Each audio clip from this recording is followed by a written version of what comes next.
Salam alaikum la famille des Z, j'espère que vous allez bien ainsi que tous vos proches. Bienvenue à tous les amoureux du football africain pour cette nouvelle vidéo. On va parler de la Coupe d'Afrique des Nations 2025 comme vous l'avez vu et comme vous l'avez entendu.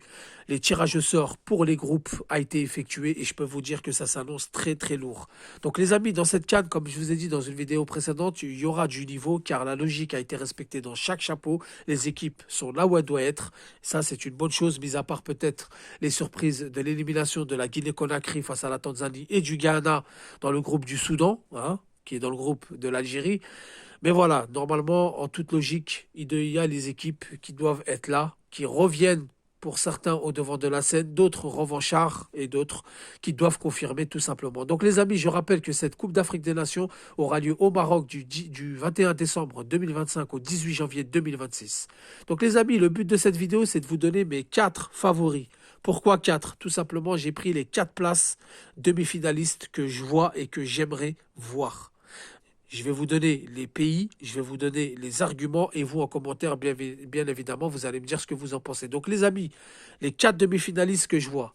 Premièrement, le Maroc, pays organisateur. Ils sortiront des poules, même si le foot, c'est pas une science exacte. Il y a quand même de la logique. Ils sortiront des poules. Je ne les vois pas se faire éliminer en huitième ni en quart. Après les demi-finales, la pression, etc., l'aspect psychologique, ça rentre en cours, donc on verra. Mais en tout cas, je les vois aller au moins en demi-finale.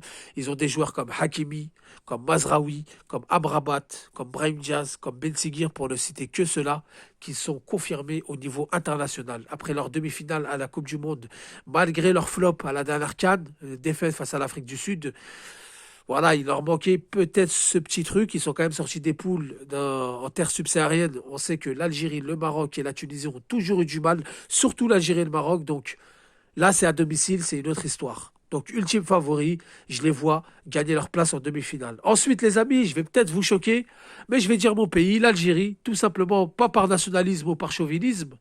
Tout simplement, l'Algérie, voilà, a toujours eu du mal en terre subsaharienne, mais par contre, en Afrique du Nord, que ce soit au Maghreb ou que ce soit en Égypte, 2019, on la gagne en Égypte.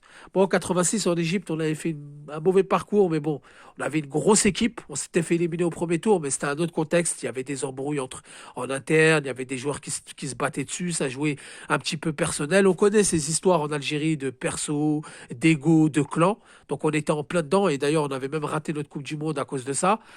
Mais sinon, en 2019, on avait fait une bonne Coupe d'Afrique des Nations en Égypte où est-ce qu'on la remporte haut la main et avec la manière. En 2006, en Égypte, on n'avait pas été présent, donc voilà. Mais sinon, en 88, au Maroc, on avait fait demi-finaliste où on se fait éliminer au pénalty sur le fil.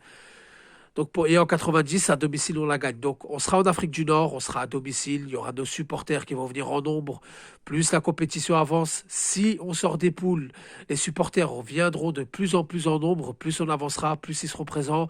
Les conditions climatiques qui sont idéales, les conditions climatiques qui sont similaires à ceux de l'Algérie et aussi un peu à ceux de l'Europe. Donc pour moi, l'Algérie va faire une grosse Coupe d'Afrique des Nations et cette fois-ci, on sortira des poules et je les vois aller jusqu'en demi-finale. Ensuite, les amis, je vais dire l'Égypte. Pourquoi l'Égypte? Tout simplement, l'Égypte, c'est la seule équipe du nord d'Afrique qui peut exploser en terre subsaharienne et dans les pays du Maghreb. L'Égypte, en Tunisie, en 2004, avait fait une bonne Coupe d'Afrique, mais malheureusement, ils étaient tombés sur un Cameroun et une Algérie qui étaient en forme, où ils n'avaient pas eu de chance. Ils s'étaient fait éliminer au premier tour, mais bon, ils avaient fait du beau football. C'était pas la même Égypte que par les années suivantes. Mais voilà, c'était mitigé, mais sinon, à domicile, ils l'ont gagné, même s'ils avaient été huitièmes de finaliste chez elle. Là, l'Égypte est en mode revanchard. Mohamed Salah, c'est peut-être sa dernière. Barmouche, qui explose tout en Bundesliga, qui a signé à City. Ils ont des joueurs de El Ahly. Je pense qu'au Maroc, ils auront toutes les conditions réunies pour aller s'imposer, pour aller s'affirmer. Donc, je les vois en demi-finale.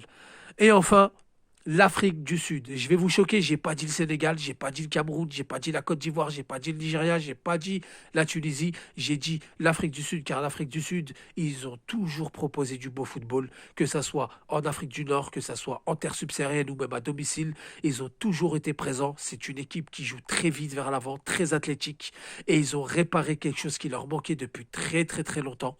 C'était la tactique sur le terrain. L'Afrique du Sud, c'est une équipe qui ouvre le jeu, qui ne ferme pas le jeu, même quand elle domine, même quand elle mène au score. Et en général, ça leur a fait défaut, sauf en 96 où elle gagne la CAN à domicile. Mais sinon, de manière générale, ils ont toujours bien joué.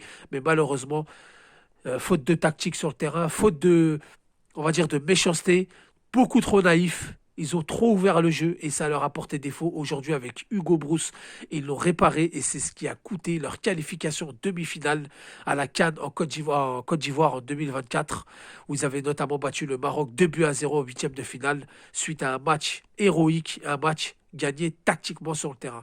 Donc voilà les amis, les 4 demi-finalistes que j'aimerais voir et que je verrai sûrement, après Allah Alem, comme on dit, on n'a pas la science infuse. Donc les amis, c'est mon avis. Dites-moi vous ce que vous en pensez en commentaire. N'hésitez surtout pas à partager, à liker, surtout commenter pour partager avec vous. Salam alaikum, que la paix soit sur vous.